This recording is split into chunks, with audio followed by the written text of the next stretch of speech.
Okay. Meron pa akong nakita, eto ang walang katapusan, yung may picture po si yan, nagkita kasi si Kiko tsaka si Lenny. Mukhang, maaga sila nangangampanya ngayon. Eto sabi nila, "Ito po ang inyong sinayang. Ito po ang inyong mga sinayang noong 2022." How ironic, 'di ba? Kalaban kayo ni Marcos noong 2022, 'di ba? Sinayang, sabi niyo sa sarili niyo, ito yung sinayang. Yan din yung sinasabi niyo pagkatapos ng eleksyon, eh. Wala ba talaga kayong originality, paulit-ulit lang? Sige, ito yung sinayang. At least kami, nagising na nambudol lang yung kapartner namin. Opo, tama po kayo sa pagsasabi po ninyo na yung unit team po ay palpak dahil binudol lang kami ng aming ka-unit team. Diba? Pero kami po, kahit kakampi namin si BBM, nabudol kami, alam namin, recognize namin na nabudol kami. At kami po ngayon, para makabawi po sa mga Pilipino, na more or less nahikayat namin na iboto si BBM dahil siya ay ginawang partner ni BP Sara, no? Sakyo po ng amin leader na si BP Sara na humihingi po ng mga pasensya sa mga tao na dahil sa kanya nahikayat na bumoto kay BBM. At least nung nagising kami, na binudol lang kami, tinatama namin sa pamamagitan ng pag-expose ng ginagawa nitong dati naming partner. Kayo hindi pa kayo nakaka-move on, eh. Kayong mga dilawan, eh. Hanggang ngayon, ang dialogue niya pa rin, ito yung mga tinayang nyo noong 2025, 2022. Move on na kayo. Kami nga, naka-move on na. Umaatake na kami. Yun ang masakit. Dati yung inaatake tong kapartner namin dati, yung ka-unit team namin dati, inaatake nyo. Ngayong nalantad na sa amin, no? Kaya namin, kami na po yung tunay na umaatake. Ngayon kayo kumampi.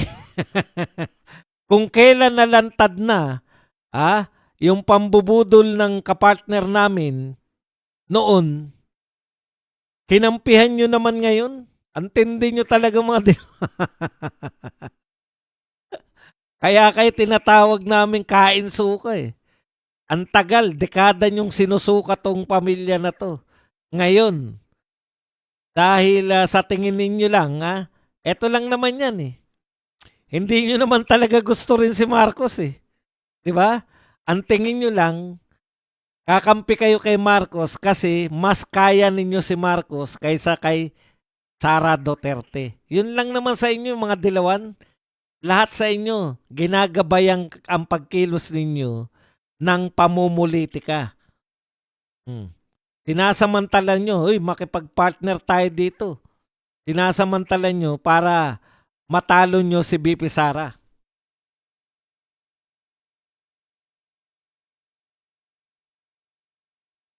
Sa panaginip lang po yan. Sa panaginip lang po ninyo kayang talunin si BP Sara. Di ba? Ngayon, gusto nyo makipag-partner. Ito, pinagmamalaki ni Trillanes na siya raw ang dalawa tong pinagmamalaki ni Trillanes, eh. Unit team ng kakamping Dilawan at Pro Marcos laban sa pamilyang Duterte, sinusulong ni Trillanes. More or less, alam na natin yan. Ito po ang bago niya. Para daw maisulong niya yung bagong unit team laban sa pamilya Duterte, hindi na raw siyang tatakbo sa 2028 election. Magpo-focus lang siya sa unit team na binubuo niya. Okay, una, wala kaming pake kung tumakbo ka o hindi.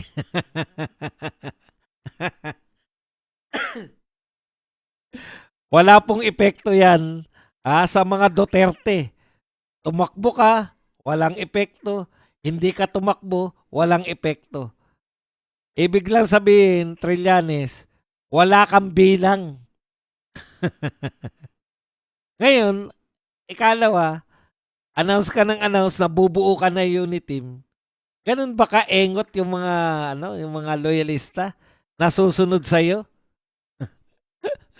susunod sa mga dilawan, yung mga loyalista, sila yung nasa power ngayon eh.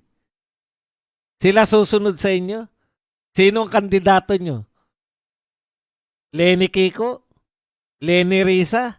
Lenny Bam? Asan ang mga loyalista dun? Echepuera nyo? Sila yung nasa kapangyarihan eh, echepuera nyo? Yan ang sinasabi natin, no? Paano mo mabubuo yung unit team? Una, kinikilala ka ba muna na ikaw ang ng mga tunay na may kapangyarihan? Sino ba may tunay na kapangyarihan? Ha? Kasi ito, hallucination itong mga dilawan eh. Dilawan kakamping, panay hallucination. Sino ba may tunay na kapangyarihan? Actual power, nasa mga Marcos. Ibig nyo sabihin, papayag yung mga Marcos na ikaw ang magpapasya ng kandidato nila. In fact, hindi nyo sinasabi, hindi nyo binibilang yung posibleng kandidato ng mga Marcoses. Ikaw na talunan? Ano ba record mo? Diba? Mamaya, pag nag-usap-usap, teka muna. Halimbawa ako, Marcos ako, halimbawa. Tapos makikipag-usap, bubuo ako ng unit team. Teka muna, ano ba record mo? Bakit ikaw ang bubuo ng unit team? Malakas ba kayo? Kailan kayo lumakas? Alam nyo, kayong mga dilawan, hanggang pangarap na lang kayo. Di ba? Tignan ninyo. Saan busy lahat ng puwersang political ngayon? Saan busy yung mga Duterte? Saan busy yung mga Makabayan Black? Saan busy? Hindi nyo alam? Wala kayong alam? Busy ang lahat ng matitinong political forces sa impeachment. Kayo, saan kayo busy? Busy kami dito sa may kung ano-ano mga kadena bill. Busy kami rito sa anti-warriors bill, anti-epal bill, anti-putya. Wala kayong katuturan. Busy ang lahat. Lahat pumuporma dito sa flood control. Saan kayo busy? Sa anti-epal bill, anti-dynasty bill. Bill lang yan eh. Batas lang yan eh. Ito mga aktual na problema pinagtatalunan sa Pilipinas. Sino yung mastermind? Wala kayong pakialam doon, di ba? Ang gusto nyo lulutasin namin yan sa pamamagitan. Malulutas natin lahat ng problema natin sa pagnanakaw kung gagawa tayo ng batas. Ganun ba? Anong gagawin natin batas? Pagbabawal natin ang mga magkakamag-anak. O ganun ba?